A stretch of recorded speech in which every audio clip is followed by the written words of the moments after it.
amigos, bienvenidos a un nuevo capítulo de Políticas de Vida. Este programa que fue tomando forma, fue cambiando de ciclo, porque ya ahora estamos fuera del ciclo de las internas. Habíamos tenido muchos invitados que eran precandidatos a intendente y a partir de este momento ya nos enfocamos en las elecciones nacionales, que estas sí son obligatorias, pero que además vamos a poder definir quién es el líder, la persona que va a elegir el destino de nuestro país durante los próximos 5 años.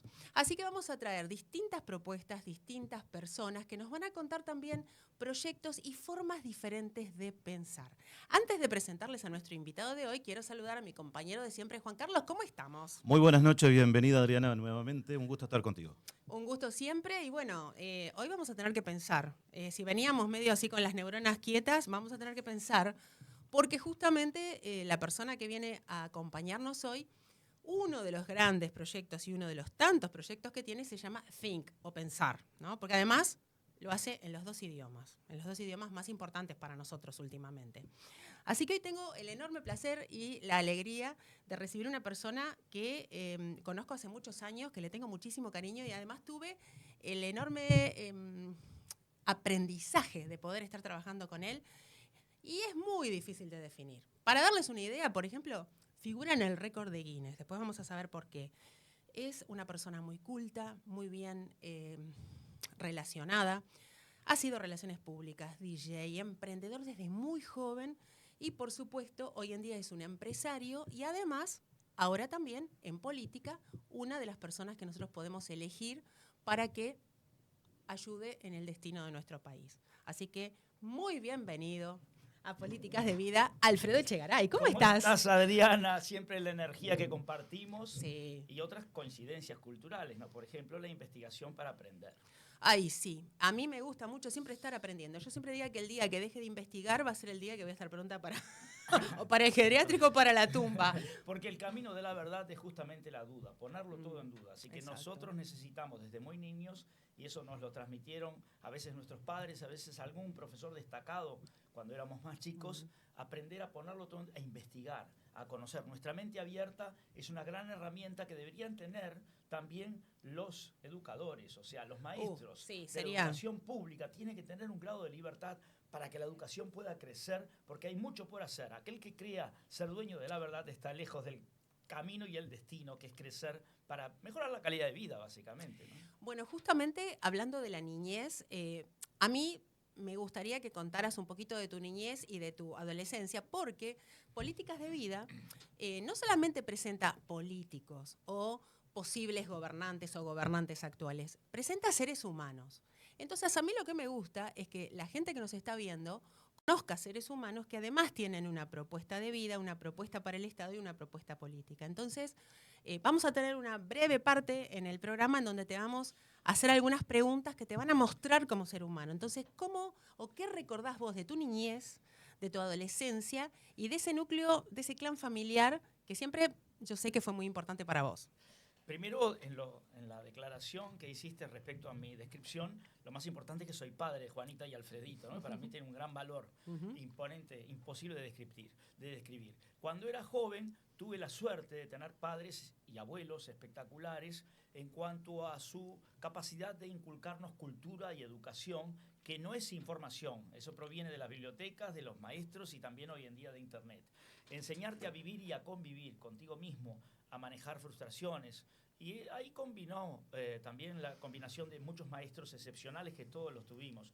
Y personajes. Mis padres estaban, a casa venían personajes muy cultos, muy interesantes, a veces algo disruptivos, del mundo de la literatura, del deporte, de la música, de intelectuales de todo tipo. Porque la filosofía es un poco como el gimnasio del pensamiento que nos ayuda a evolucionar y aprender a convivir con uno mismo primero, a convivir con el prójimo, y hoy en día se agrega la naturaleza. De niño recuerdo haber ido al campo desde muy chico y allí tomé cursos, ya a los 10 y 12 años iba con mi compañero de Derecho, Agustín Prat, que estudiábamos abogacía, él se transformó en catedrático, tocábamos guitarra, íbamos a estudiar apicultura en Pando. Y antes yo iba a Barriga Negra, Tala, Casupá, Reboledo. Estudié inseminación artificial en vacunos, aprendí todas las tareas de campo, vacunar, inseminar, pero también todo lo que tiene que ver con plantar árboles. Nos hacían plantar miles de arbolitos que se utilizaban en la década del 50 y 60 como refugio por las heladas, para digamos, el techo de los animales, para viento y especialmente para las heladas,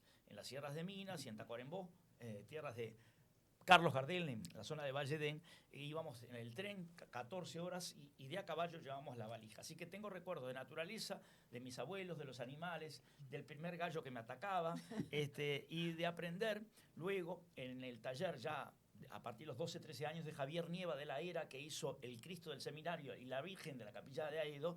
Ahí aprendí talla en madera, escultura clásica, fui primer premio de dibujo en primaria y en secundaria. No era ningún genio, era que los demás no se ponían las pilas, digo yo, porque todos tienen condiciones dormidas. Simplemente en vez de quedarte durmiendo en la mañana, te levantás a trabajar. Entonces, y para redondearte esa etapa, también me gustaba leer. Una cosa rara, ¿no? Hoy en día, ¿no? Pero siempre me sigo con esa costumbre de levantarme en la madrugada, 4, 5, 6 de la mañana a leer. Hoy mucho online. Y fui primer premio de literatura también entre todos los colegios de Montevideo. Un concurso que se llamaba justamente Mi Bandera, con el seudónimo. Vino el ministro Zorrilla, me entregaron el libro Leyenda Patria, hubo una gran ceremonia y el director del British Schools, del colegio inglés, Bo Jorge, estaba, que se le saltaban los botones de orgullo. Pero bueno, me encantaba escribir y me acuerdo que tuve muchos premios en el colegio con uno que era Los muebles crujen. Cuanto más difícil el título, más podía desarrollar por el tema de la imaginación, que todos la tienen. Todos tenemos, sí, pero no la ejercitamos. Ejercitar, exactamente, y animarse. Entonces siempre apliqué el método de investigar, crear, pensar disruptivo, alejarme de donde yo vivo para no perder el concepto para no estar tan esclavo del punto de referencia. Claro. Y además después implica aplicar planes pilotos. Vas probando, vas ensayando, como cuando cocinás sin receta. Y así fue que también logré otros premios, incluso cuando tenía cerca de 10 u 8 años. Hubo una composición gauchesca que en rima, que la maestra dice, no sé de dónde sacaste esto está demasiado perfecto, esto no lo pudiste haber escrito tú, no lo escribiste tú. Eso es otro preconcepto, ¿no? O sea, cuando hay un chico brillante que se abre y que hace algo, entonces no lo puede haber hecho él. O sea, te das cuenta de ahí los preconceptos, y allí tuve el homenaje del diario El País, que el escritor Ricardo Coldaracena me publica una nota importante, Pasión por la ciencia heráldica. Yo investigaba en la Biblioteca Nacional porque como todo joven tenía sueños. El sueño de la primera moto, porque mi padre me decía, moto no, que logré finalmente comprar una vieja NSU y después la transformé en otra marca, ya más nueva, y investigaba la historia de la genealogía. Hoy, claro. Hoy vas a internet, están los sitios, pero ahí me iba a García Carrafa, 88 tomos, y entonces les hacía la historia de los apellidos, en especial de los apellidos vascos y de Navarra. Justo ahí está escrito ahí algo. Sí, en vasco. En vasco, porque también me estudié el idioma, el Guernicaco Arbola Tapetenskatuba. Yo hablo fluido 5 idiomas, pero sé un poquito de más de otros 5 o 7 idiomas. Entonces, daba conferencias sobre los vascos y les hacía el escudo. Cuando había dinero tallado en madera, policromado, envejecido, o si no, lo hacía en tinta china o con colores o con témperas o con otras técnicas. Pero con eso logré hacer mis primeros ingresos para comprar los primeros equipos de sonido y no como ahora que compras todo hecho y tuve que aprender, yendo a la Facultad de Química, cómo hacer las primeras máquinas de humo de bajo costo. En aquel momento alguien la hacía con hielo seco, con gas carbónico, también con sulfato cloruro de amonio, con muchos otros y especialmente con propilenglicol. Son cosas que investigábamos y ahora las tenés en internet.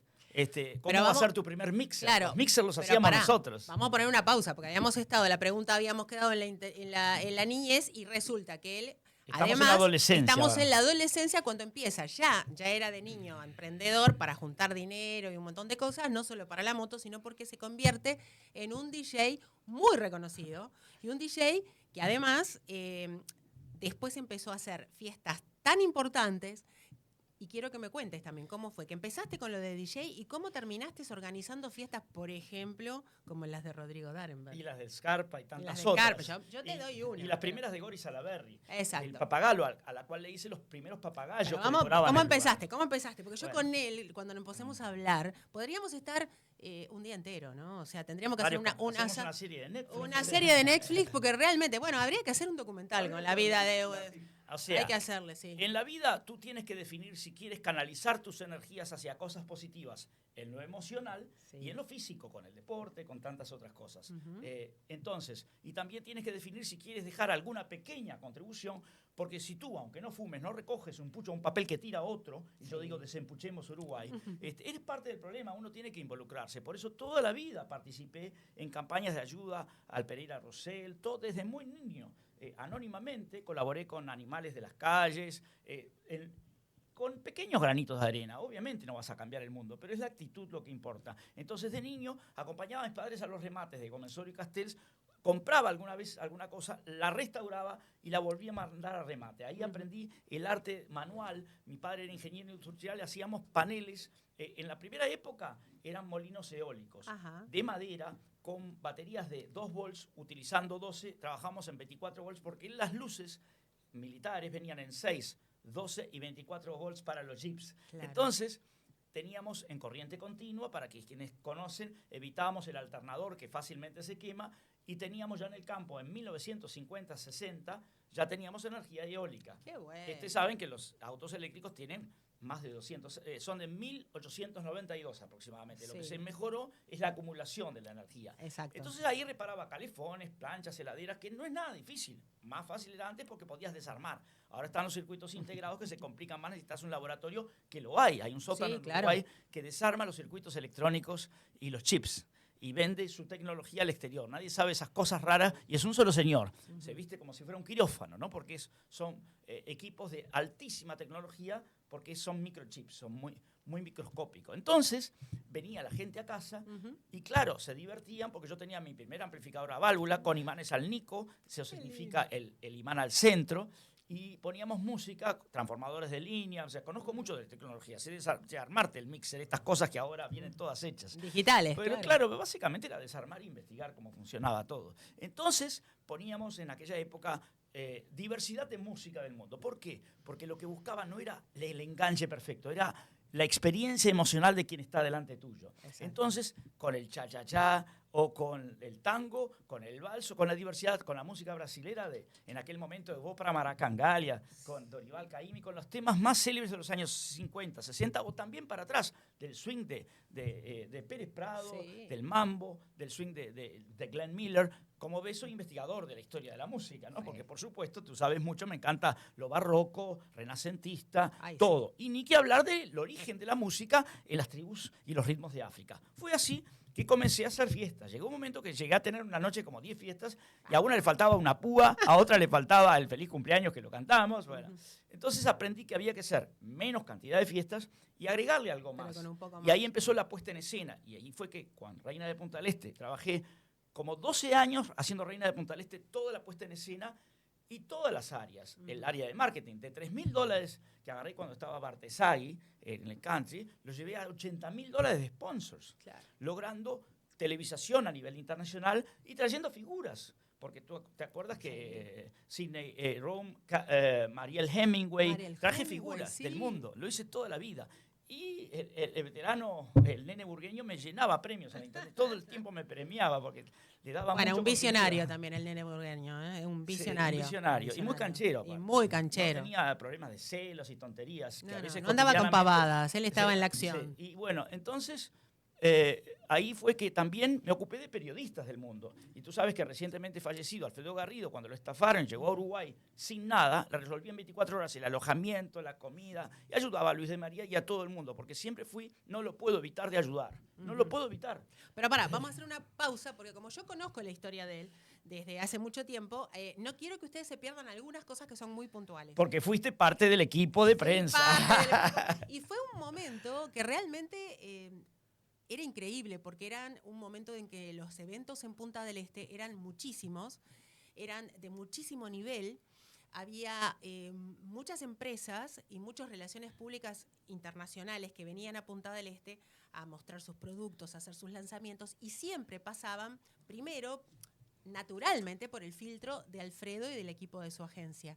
¿Por qué? Porque le decían, por ejemplo, a ver, Alfredo, yo quiero hacer el lanzamiento de mi marca, por ejemplo, digo cualquiera, ¿no? X. ¿Te parece que el 4 de enero, y Alfredo decía, mira, el 4 de enero tenés a tal hora esto, a tal hora esto, a tal hora esto, a tal hora esto, en Punta Ballena, esto acá? Yo te diría que lo hagas o tal día o tal hora, o que lo hagas a la mañana, ponele en un almuerzo. Información organizada que no la tenía en ese momento la prensa y se juntaban en un día 20 eventos. Sí. Entonces, al principio, a través del fax. Porque Del no existía, fax. No sé, yo le llamaba la sábana cuando mandábamos. Y empezamos después con los primeros emails, los que eran de vanguardia, ¿te acordás? Además, no existía el software que ahora te permite hacer todo tanto más sencillo. Claro. Básicamente, además, teníamos una oficina que era una solucionadora para los periodistas extranjeros. Algunos nos dejaban algunas cuentas, ¿te acuerdas de un fotógrafo célebre que le debía a la de enfrente el lavado de la ropa, el choque del auto, un desastre, pero bueno. Pero le conseguía móviles, o sea, Y los primeros teléfonos celulares. Los primeros teléfonos celulares. Algún pasaje a canje a Mirta Legranda, a Pinky le conseguimos. Sí, después también les proporcionaba, como eran tantos los eventos, yo me acuerdo que los equipos que venían del exterior no tenían tiempo para cubrir todo. Entonces, ni rubros. Los mandaban a veces con poca plata. Él les proporcionaba las fotos de los eventos a los cuales no había podido. En forma gratuita. Y nosotros hacíamos un resumen de lo más importante de ese evento. Un servicio que hoy no lo tuve, por lo menos que yo lo sepa, nunca lo ha logrado hacer ninguna institución pública, y no las nombro. Y hoy, si tú vas a un hotel, y me pasó ahora, fui a Rivera, a un hotel de primer nivel, manejado por una empresa de primer nivel, le digo, bueno, a ver, estoy con mi familia acá en Rivera, fuimos a visitar las minas de Artigas, el safari minero. Sí. ¿Qué podemos hacer en Rivera? No hay nada para hacer, es solo de compras. Empiezo a investigar en la recepción. Empiezo a investigar. Y resulta que había 30 cosas, porque hay del lado de Brasil y de Uruguay, llamarle reservas naturales de animales en la ciudad y en el campo. Hay proyectos termales del lado de Brasil. Sí. Hay clases de todo, porque la gente, cuando abre el menú, puede venir como Shakira a tomar una clase de tango, de yoga, de meditación, de lo que sea. Tú tienes que darle un menú en cada hotel, y esto no, tienes que implementarlo. Exacto. Un menú de 300 cosas para que ese turista no se quede un día, se quede 3 días más tomando una clase de teatro, claro, o de actuación, o de canto lírico, o de boleros, o de lo que sea, o de salud, rejuvenecimiento. Hay 300 actividades que el turismo puede ofrecer en Punta del Este solamente en invierno, en baja temporada, fuera de lo que es esporádico. Me refiero, y tomarlo por el lado de la cultura, los museos, gastronomía, espectáculos, buceo. Es brutal. Turismo de aventura, birdwatching. Claro, hay de todo, es brutal. Ahora ya empezó la temporada de ballena. Yo no sé si recordás, pero por allá por el año 2001 o 2002 se hacía en Buenos Aires, en un lugar que se llamaba El Divino, claro, un lanzamiento de Punta del Este. Correcto, inspirado en el lugar de Ibiza, que lo conocí, ambos los conocí mucho, exactamente. Entonces, se hacía un lanzamiento de Punta del Este. Tengo las fotos todavía. ¿Tenés las fotos de esa época? Yo no los tengo. Y me acuerdo que me dice Alfredo, que estábamos en el equipo, me dice, Adriana, tenemos que poner a punto la agenda de Punta del Este, porque tenemos que tener todos los detalles, todo perfecto, porque voy a imprimir la agenda y quiero que la llevemos a la inauguración de Punta del Este. Así que bueno, nos pusimos con todo. Me acuerdo que hiciste una agenda impresa hermosa con su logo, con todo, sumamente coqueta. No me olvido más que era con un papel reciclado medio grisecito y las letras eran en azul. Y fue tal, pero tal el éxito que después llamaba a todo el mundo a la agencia. Todo el mundo que había estado ahí. Porque el turismo, primero, es generador de trabajo para todos, pavada de detalle para todos. Si logramos que fuere todo el año, es simplemente implementar un plan que implica contenido, y el contenido es investigación, información, luego accesibilidad, porque si, por ejemplo, y después está el complemento de la capacitación de la gente, que la gente sepa idiomas, y la diversidad de costos. El turismo tiene que ser caro y barato para todos los bolsillos, porque no llenás con los jets privados las pizzerías. No, claro. Y luego el turismo repercute en inversiones, pero agregarle a eso la conectividad, que es fundamental, no internacional, porque somos poquitos, pero sí regional, y la comunicación, que hoy en día no es millones de folletos chetos, sino estar en todos los Wi-Fi, en todas las redes posibles de los aeropuertos, porque ya es un viajero que ya está en Buenos Aires, escapate, punta y tango, punta y yoga, punta y lo que tú quieras, lo que te haga feliz, experiencias emocionales. Y tú haces un excelente Ministerio de Turismo, y perdonen, porque esto es muy polémico, pero hay que animarse, con 2 o 3 personas, no necesitas 400. Sí. Y una buena conexión a internet, por favor, por ese motivo, hace 40 años, no es de ahora, promuevo la responsabilidad y eficiencia administrativa del aparato estatal, que ustedes, los que nos están escuchando, estamos bancando un costo innecesario en los servicios públicos que tiene la aspiradora metida dentro de los bolsillos de todos los pequeños y medianos comerciantes, y ni que hablar de los pequeños jóvenes creativos que sueñan con un proyecto y terminan soñando con ir a Europa y Estados Unidos porque no hay trabajo u oportunidades, porque el aparato estatal, y no es de colores políticos, porque esto tiene 60 años, 70 años, claro. En la época de la guerra, que le vendíamos todo a las grandes potencias, era otra economía. Pero hoy hay que ser muy pragmático, muy eficiente. Y como es fácil ser generoso con el dinero ajeno, en general es difícil. Y en política, lamentablemente, y te ha pasado a todos, de alguna forma los tocó, a veces le dan el cargo no al mejor jugador, sino a un buen peón que puedan tener controlado. A veces, por ejemplo, habiendo hablado con muchos candidatos y precandidatos últimamente, me acuerdo que en un momento alguien puso en la mesa, no, lo que pasa que, por ejemplo, en turismo tiene que haber gente profesional.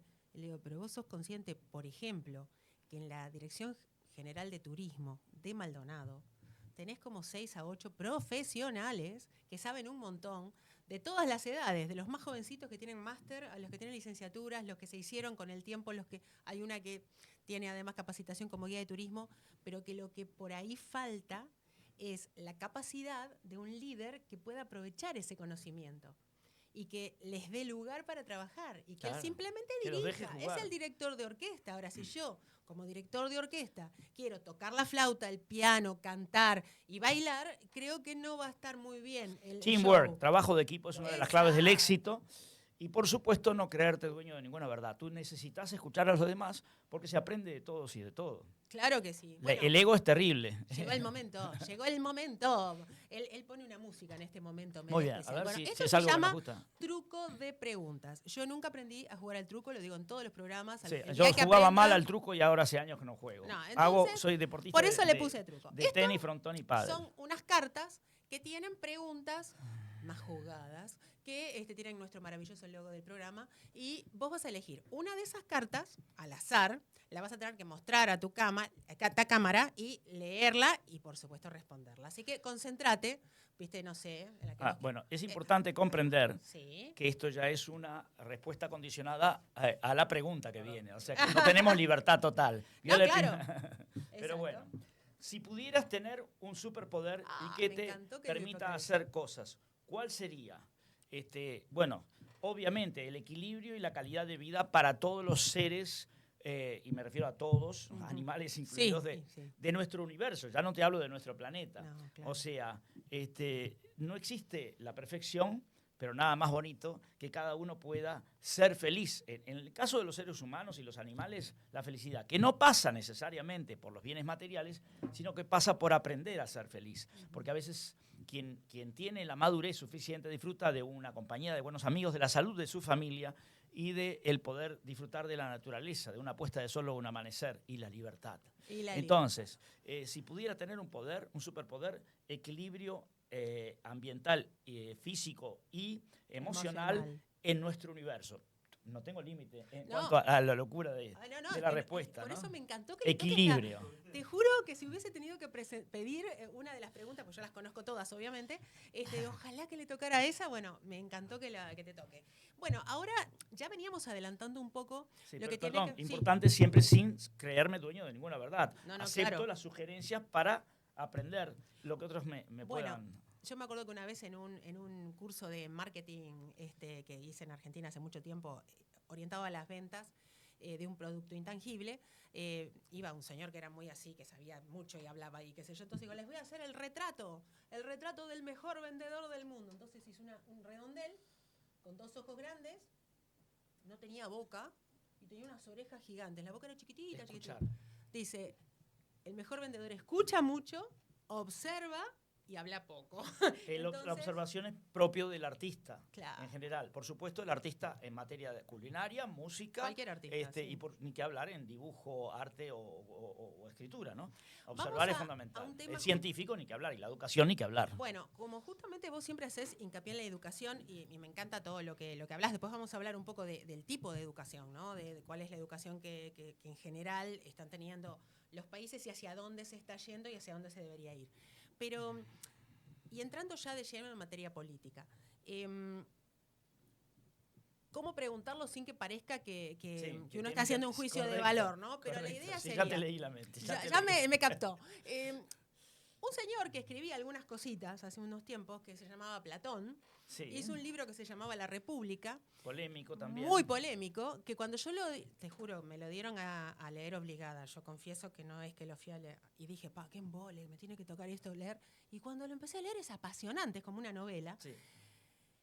En definitiva, se los voy a espolear. Es como que la conclusión de Platón es que el estado ideal, digamos, el país ideal, soñado por él, no sería una democracia, porque según él, y como él lo plantea, la democracia a veces puede llegar a degenerar en una demagogia, y las demagogias por lo general siempre terminan en una tiranía. Sí, ahí yo después te voy a meter pequeñas... Sí, por eso.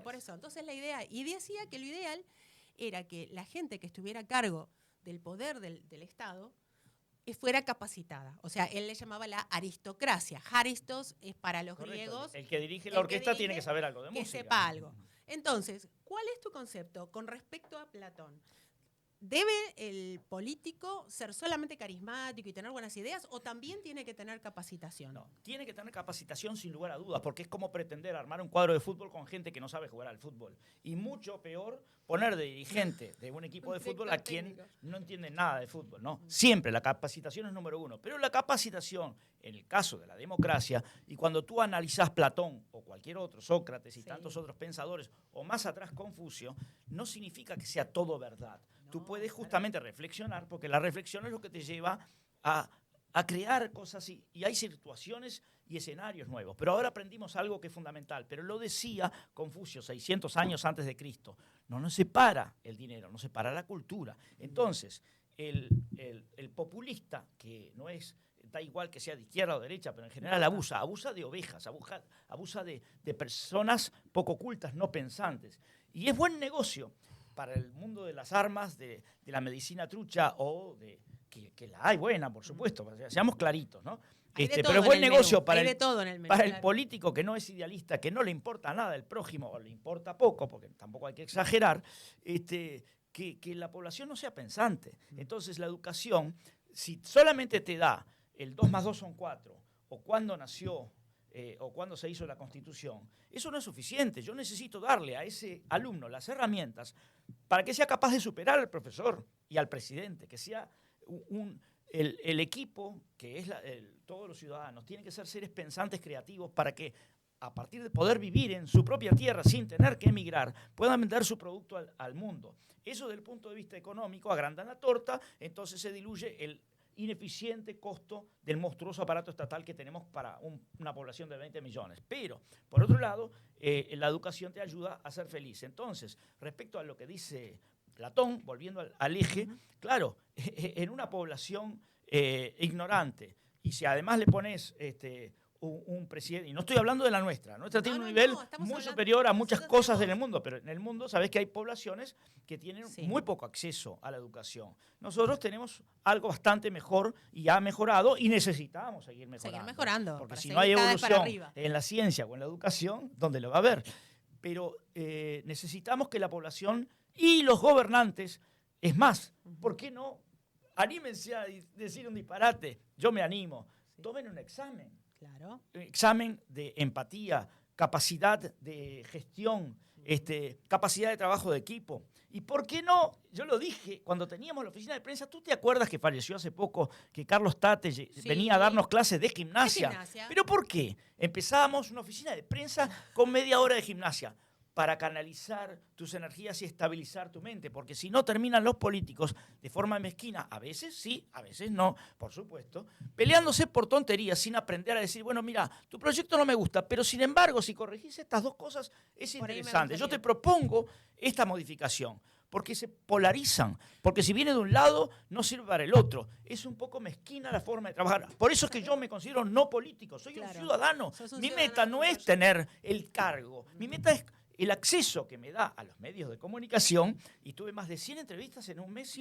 Yo no puse un solo centavo, no hice un solo cartel mío, nada, porque es una campaña donde yo no me comprometo a darle ninguna torre a nadie, perdóname, pero no, es pura, limpia, simple. Solo quiero promover conceptos, eficiencia administrativa del Estado para que el señor que ordeña la vaca, el que tiene una panadería, el carpintero, el electricista, tenga acceso a las cosas básicas sin esos costos fuera de control. Por lo tanto, lo que tú me dices, sí, no puede ser que a veces tengamos políticos que son muy cancheros, y no los voy a nombrar para que no entremos en polémica, porque si no empiezan lo usan como herramienta. No se juzgan. Pero tuvimos políticos muy populares, muy cancheros, que patinaban en la parte o administrativa o cultural. Por eso yo digo que a veces la política es un poco enemiga de la cultura, del sentido común, del pragmatismo, de lo racional. Hablando un poco y esto te pido que seas breve. Y hay aciertos, sí, por supuesto. Sí, muchísimos. Pero como tenemos un bloque de tiempo, quisiera que rápidamente, tipo casi que un ping-pong, me dijeras cuáles serían las 3 líneas básicas, pueden haber muchas más, pero 3 líneas básicas de la educación que vos propondías a los chicos cuando empiezan la escuela, cuando están en la secundaria. ¿Cuáles serían los lineamientos? Más allá del aprender de memoria y todo eso. ¿Cuáles serían los aprender de memoria de ninguna manera. Primero yo le daría libertad al que educa, porque si no le doy libertad al que educa, no puede despertar en ese niño 3 o 4 cosas básicas. Primero, que tenés lo emocional y la parte pragmática de sustentarte, de pagar, de llenar tu heladera, de pagar UTE, Antel, los celulares, etc. Entonces, en lo práctico desde el punto de vista de trabajo, necesitamos que ese chico tenga educación financiera para que no haya 1 millón de uruguayos metidos en un sistema abusivo, que lógico, son contadores expertos y te meten créditos al 100% con... O sea, y libertad te transforman, financiera. Sí, Primero, libertad. La educación te da libertad. Bien. Entonces, la libertad te da el tener educación financiera, y él te da que lo que tú estudies, por lo menos la mitad, tenga vinculación con las demandas del mercado laboral. Porque si yo te hago un entendido en historia de uruguayo, que está muy bien, que además se la olvidan porque les hago preguntas a los chicos salidos del liceo, no saben nada, no poco, sino nada, entonces no sé para qué sirve, el sistema no sirve.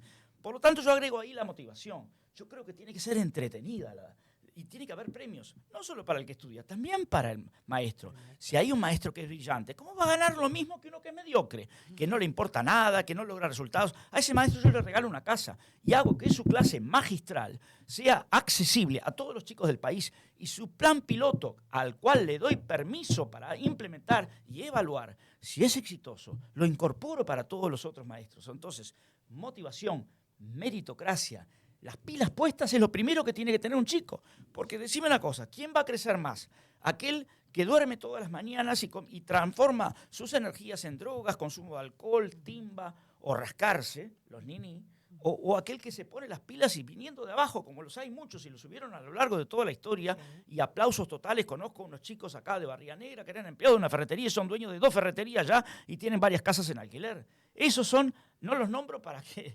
pero aplausos al que labura. Exacto. Por favor, no queremos también... burócratas. No puede ser que vos pongas en la carrera del ciudadano una cantidad de burócratas que te chupan la sangre a través de UTE, Antel, fuera de control, o te ponen trabas y trabas y trabas a tu proyecto porque querés abrir una pequeña tienda de costura, y después la población termina con sus hijos soñando con irse del país. Entonces, lo que me preguntabas de la educación, tenés lo emocional, aprender a ser felices. No sos más feliz porque tus zapatillas sean Nike o Adidas.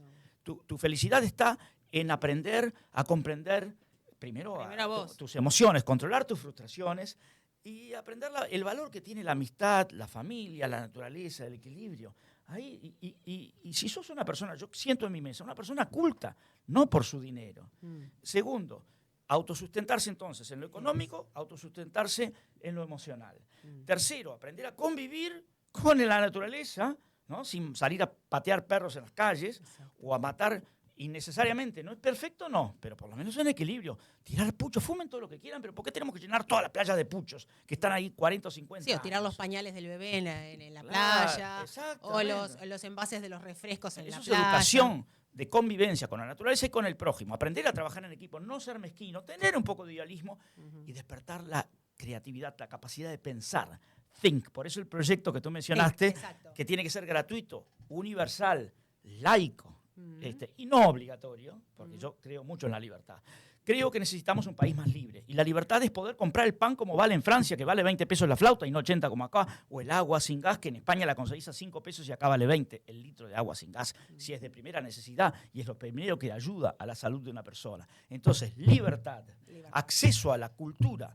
Para nosotros, la cultura no es solamente conocer la historia. A mí me gusta mucho que hablar de la filosofía y de tantas cosas, porque se aprende del pasado para no repetir y porque hay mucha reflexión, hay mucha sabiduría en la historia. Y si no, preguntarle al ADN en la evolución de las especies para quienes creen en eso, por supuesto. Para mí no, pero bueno, por eso, para pero quienes por creen ejemplo, en eso. Una de las cosas que también, ¿sabés qué? Me encantaría agregar a tu proyecto, me encantó lo de la gimnasia, me acordé de eso. Hay algo que es muy sencillo y que últimamente estuve investigando mucho sobre eso, y es más, lo estoy experimentando con respecto al tema de la autorregulación de las emociones, porque a veces pasa también que uno está re bien. A mí me pasó, el otro día estaba haciendo unas notas súper contenta, qué sé yo, y llegó un mensaje de Buenos Aires, mi madre se había caído, bueno. Te cambió el escenario. Se me cambió el escenario, ¿no? Entonces, cuando llegué esa noche... Respiración primero, respirar. Exacto, entonces yo lo que digo es... El yoga por eso ayuda. Que es gratis, que es sencillo y que es sano. Y es sano, que para cuerpo y mente. Para cuerpo y mente y espíritu. Creo que sería que a los chicos, por ejemplo, les enseñaran a respirar. Claro, el yoga es fundamental. Sí, pero en el colegio donde van mis niños tienen yoga. Claro, pero por ejemplo, si no comulgas mucho con el yoga en sí... No, pero no tiene el concepto. Hay otras técnicas... Claro, no, el concepto. Bueno, cuando hablo de yoga, sí, claro, o sea, me refiero al yo hablo de el autocontrol, por la libertad de que introspección. Puedo no querer hacer yoga. Claro, yo soy libre y quiero no hacer yoga. Entonces, quiero yoga. Respirar, a eso voy. La respiración es fundamental. Por eso, digo, me parece que estaría buenísimo también respirar en tiempos. Y a mí, por ejemplo, yo lo he experimentado, me ayuda mucho. No quiere decir que se va el problema, pero sí se va el desequilibrio que me ocasionó el problema y que no me permite ver de pronto con mucha claridad y interactuar con los demás. En síntesis, necesitamos nuestra mente abierta, ser creativos. A algunos no les gusta que utilice la palabra porque les parece muy... ¿La palabra creativo? No, evolucionar. ¿Evolucionar? Hay más remedio. Para mejor, para bien. Y si alguno de los que nos escucha cree que está todo mal, lo que digo, bueno, contribuyan, yo los escucho. Yo no me considero dueño de ninguna verdad. Vamos a dar un contacto tuyo, claro. Porque puede ser que hay mucha gente que esté escuchando y que les despertó inquietudes, tanto sea para decirle, no, estoy de acuerdo, o decirle, qué bueno, o... Che, ¿cómo hacemos para conectarnos y poder trabajar juntos en esto? Mi teléfono es 095-009-009. Más que James Bond, que es 007. Básicamente lo que hacíamos desde el punto de vista de trabajo era, como los otros RP, que ya volviendo al tema de atrás, porque mantengo el guión, las marcas que querían hacerse famosas en otros países como Argentina, buscaban en Punta del Este el posicionarse en la cúspide de la pirámide, porque Uruguay es un refugio universal de libertades, lo ha sido hace más de 100 años, con la educación gratuita que introdujo Varela en 1876, fíjense que se van a cumplir 200 años, gran oportunidad para que los políticos se animen a más, pero juntos, no hay izquierdas y derechas, hay sentido común. Por favor. Antes de irnos otra vez al marketing, vamos a ir en el proyecto. En este momento, ¿qué pasó? ¿Elegiste Cabildo? ¿Cabildo te eligió a vos? En el 2019, o sea, ahora hace 5 años, el grupo de los Pueblos Libres venía a visitarme con frecuencia y me decían, queremos que te incorpores a trabajar con nosotros. Yo le digo, mira, yo no soy político, no me siento cómodo con la forma de trabajar, que necesitas fortunas de recursos, que la democracia no es tan fácil, porque quien quiera empezar un proyecto de partido nuevo tiene que tener una fortuna y una logística absolutamente irracional, ¿no? Imprimir millones de listas, delegados en todo el país. En síntesis, me llamaron, me invitaron, les dije, no, estoy por ser padre, mi hijo tiene 5 años, y... siguieron insistiendo y finalmente el concepto de Artigas, de la libertad, la igualdad y la seguridad me sedujeron y además yo les expliqué, mirá que yo no le doy bola a eso de perdóname la palabra, de la disciplina partidaria, me gusta aprender, me gusta escuchar, pero el concepto de pueblos libres, de la libertad, de la disciplina administrativa, coincidían, yo hice el proyecto Bajen el costo del Estado, por favor, hace más de 20 años, y así que fue una invitación que podría haber venido de otro partido, pero básicamente promuevo el concepto de la eficiencia administrativa del Estado a nivel de todos los partidos para que sea, y tengo contacto con todos los políticos, menos caro vivir, lo básico, que el lujo siga siendo caro, y menos complicado emprender. Que Uruguay tenga muchos emprendedores creativos que puedan hacer de este lugar el paraíso que ya tenemos, pero que tiene algunas cositas por corregir. Bueno, viene la pregunta del pueblo, porque ya sobre el final del programa, Juan Carlos hace lo que él le llama la pregunta del pueblo. Dice que lo que él pregunta es lo que en general la gente que nos está escuchando tiene en mente, porque claro, nosotros venimos con la charla. Si la pregunta es la que yo imagino, y hasta te la puedo escribir, porque... bueno, sí. Adelante, necesitamos hacer un programa especial. Pero vamos a hacer otros programas. No sé, yo vengo por este lado, mirá, porque Dale, te he escuchado. O sea, sí te conozco, obviamente, pero no te conocía así tan con todo lo que has contado. Estoy maravillado de todo lo que has hablado. Y no sabés Sí. ni el 0,5% Ni el de lo que hizo. Tú hablabas del Punta del Este, porque yo amo Punta del Este. Sí. Yo no soy de acá, pero amo Punta del Este. ¿Dónde naciste? En Florida. Mirá, y ahí estuve esta semana. Sí. Ahí está. Semejante parador se mandaron allí. ¿Viste? Sí. Y hace 16 años que estoy acá y siempre peleando como peleas tú, Adriana, Así que, y bueno, muchos. yo iba a por el- Cazupá, Reboledo. Claro, todos esos lados. Y Punta del Este es como que a mí me gusta que crezca.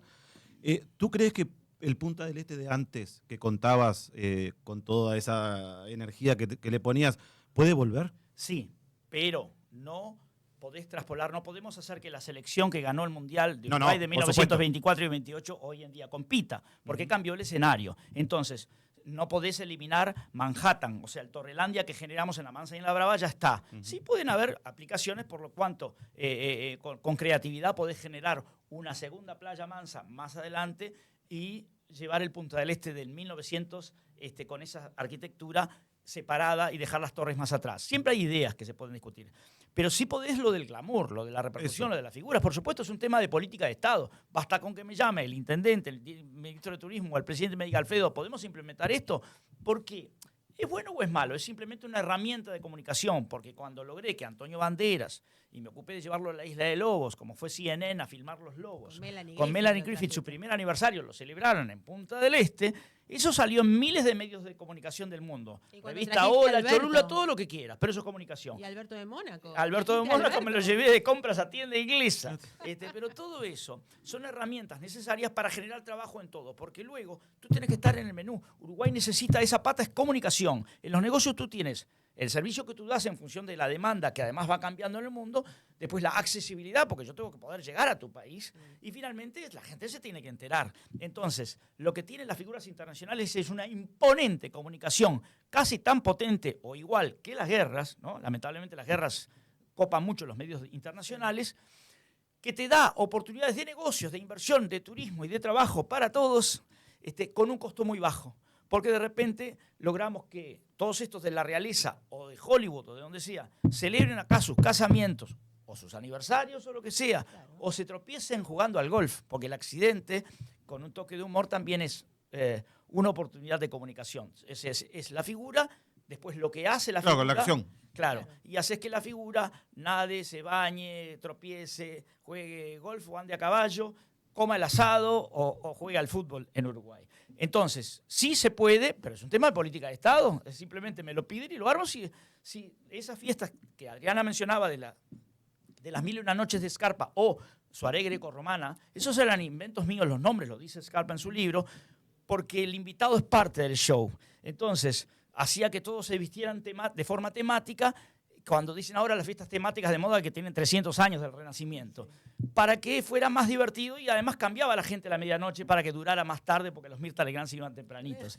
En síntesis, se trata de ofrecerle al mundo lo que el mundo pide, utilizar las herramientas y las oportunidades que el mundo nos ofrece solamente para que sea mejor y más fácil emprender y crear en tu propia tierra, no para mí, no para ti, para nuestros hijos y nietos, que ahora soy papá y tengo la responsabilidad de no dejar este país tan desordenado en la parte administrativa. La macroeconomía impecablemente manejada por todos, pero en la economía media y en la economía baja de acceso a los productos hay mucho despilfarro e ineficiencia administrativa. Eso es lo que queremos proponer para que juntos, sin politizarlo, se pongan las pilas por lo menos en un plan a largo plazo.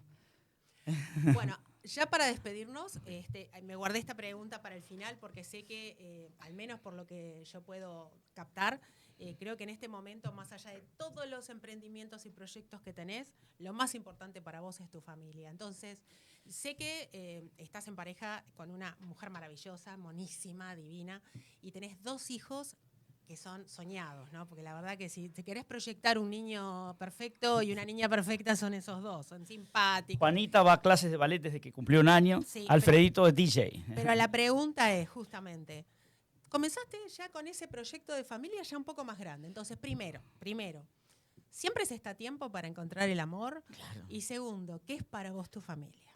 Bueno, siempre se está a tiempo para todo. De hecho, hay personas que comienzan proyectos a los 80 o 90 años. Así que la edad está en tu mente, es la que tú percibes.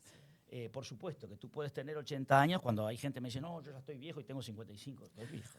Yo tengo 68, voy a cumplir 69 este octubre. ¡Opa! Y tengo toda la energía para empezar más proyectos y ni te los cuento, eso para otro programa. Vamos a hacer una serie. Para otra, hacemos una serie. Así que siempre se está a tiempo. ¿Y qué me decías? ¿Qué es lo más importante? No, ya lo sabes. Claro. Lo más importante para mí es lo que yo pueda incorporarle en sus mentes a mis hijos.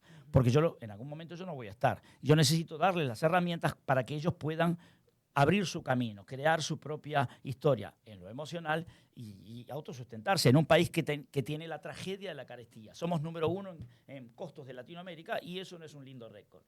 Bueno, ya para despedirnos, la pregunta sería, soy una convencida de que los sueños, cuando se pueden llevar a armar en un proyecto, se pueden transformar, si uno trabaja lo suficientemente bien, en hermosas realidades. Entonces, me encantaría que compartieras con nosotros algún sueño que te gustaría que en un tiempito se haga realidad. Puede ser para tu vida, para la vida de tus hijos, para el país, para el universo, lo que vos quieras. Muy importante que tú tienes 2 tipos de sueños y todos lo pueden tener. El sueño para pagar la heladera, ¿no? Las joyerías, que es el supermercado y las cuentas públicas. Y después tienes los sueños que te dan satisfacción emocional. Sí. En mi caso, tengo 60 capítulos prontos, son como 10 sueños, que permiten una miniserie de historias reales de transformar lo negativo en positivo. Y ahí están los famosos del mundo. Son unas 300 historias breves, tengo 60 prontas en 2 idiomas. Perfecto. Segundo, comunicación universal, pero que sea constructiva. Ese mismo proyecto de un libro de vida en la vida de una persona no puede ser uruguayo, tiene que ser con un concepto universal, que sea entretenido y enriquecedor en el sentido de mejorar la forma de pensar de una persona en la otra punta del mundo, universal. Segundo, me divierte, tú lo sabes, me divierte cantar, entonces me gusta componer, entonces sigo haciendo cosas vinculadas a la música, escritura, y por encima de todas las cosas, ahí te mencioné, quiero dejar a mis hijos un legado, pero ese legado me da el mismo trabajo dejárselo a otros, por eso el proyecto que recién está en sus primeros pasos de Pensar y Think, que es universal, que es gratuito, que es en 2 idiomas, que básicamente quiere enseñar a que los chicos tengan las pilas puestas, y en las 2 áreas, en sus proyectos de autosustentación, pero también en sus proyectos de aprender a vivir. Así que ahí tenés 3, pero tengo una lista larga, ¿no? Por supuesto.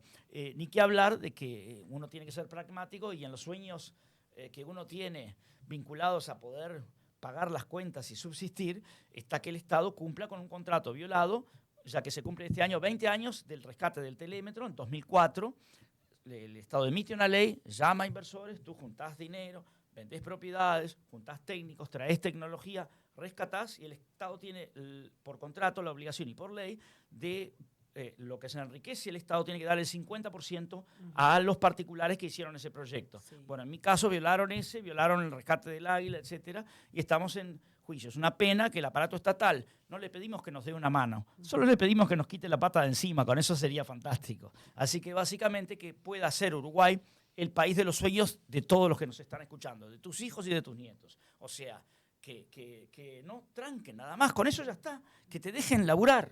Claro. Solo con eso sería fantástico. Por lo tanto, ese es el motivo de la comunicación política, no partidaria. Soy parte de Cabildo porque me invitaron y porque coincido en la parte de las libertades cercenadas por exceso de trabas. Uruguay tiene exceso de regulaciones, lo está corrigiendo la Argentina. Tenemos que ir por ese camino para que la gente pueda trabajar y crear en su tierra. Muchísimas gracias, Alfredo, por habernos acompañado, por darnos tu tiempo. Y vamos a tener otros encuentros, porque además se vienen nuevos programas aquí a Brisa, en donde más allá de la política se va a poder hablar absolutamente de todo y también vas a ser un gran invitado de honor. Y le hablemos entonces de la forma de implementar todo esto, pero no puedo entrar en detalles porque si no nos vamos. No. Y por ahí que de pronto salta algún programa con Alfredo, ¿eh? Eso Sí, no estaría no nada mal, estaría nada mal. Por ahí. ¿Por qué no? Why not? We can Why do it in not? many languages. Lo podemos hacer en muchos idiomas. Oh, At the same time, al mismo tiempo. Me encanta, me encanta. Anímense, anímense, pónganse las pilas. Lo que necesitamos es que las nuevas generaciones tengan las pilas puestas para ser felices, para trabajar, para autosustentarse y para convivir y crear el mejor país del mundo, que ya tenemos una buena parte hecha. Hay que seguir trabajando. Bueno, Juan Carlos, ya es hora de despedirnos. Me encantó este nuevo encuentro y bueno, nos vamos a encontrar el próximo domingo a las 20, como siempre, en Políticas de Vida. Así es, y de esta manera nos despedimos. Nos despedimos, sí, por supuesto, y les decimos, ¿ya te suscribiste al canal Brisa TV? Ya suscribite, ya son más. Pasamos los 11.000 suscriptores en muy poquito tiempo, así que ya se viene un crecimiento muy grande y por supuesto Políticas de Vida a las 20 y atentos porque se vienen muchos nuevos programas en agosto. Y además, aprovecha el chat y déjanos un mensaje. ¿Qué es lo que más te gusta de las entrevistas que hacemos? ¿Cuáles son los temas que te movilizan más? ¿Tenés algún mensaje para alguno de los entrevistados? Todo eso por Brisa TV en nuestro playlist de Políticas de Vida. Hasta el domingo.